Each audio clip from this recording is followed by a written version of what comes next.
রাতেই দেশ জুড়ে পরীক্ষামূলকভাবে ব্রডব্যান্ড ইন্টারনেট চালু হবে বলে জানিয়েছেন আইসিটি প্রতিমন্ত্রী জুনাইদ আহমেদ পলক। বিকেলে বিটিআরসি ভবনে সংবাদ সম্মেলনে তিনি জানান, আগামী সোমবার নাগাদ মোবাইল ইন্টারনেট চালু হতে পারে। আলোচনার জন্য আগামী সপ্তাহের মধ্যে সোশ্যাল মিডিয়াকে চিঠি দেওয়া হবে জানিয়ে প্রতিমন্ত্রী বলেন, ফেসবুক ও ইউটিউব কোনোভাবেই বাংলাদেশের আইন মানছে না, এমনকি নিজেদের পলিসিও মানছে না তারা।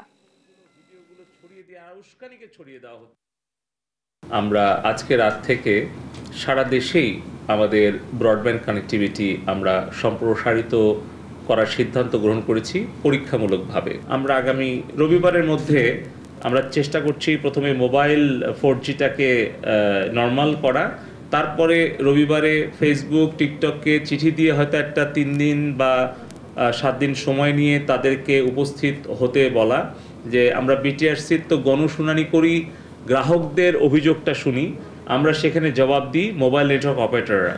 কিন্তু এখন যে বিষয়গুলো আসলো, এই জবাবটা ফেসবুক টিকটককে আমরা জবাব দেওয়ার জন্য বিটিআরসিতে হাজির হতে বলবো।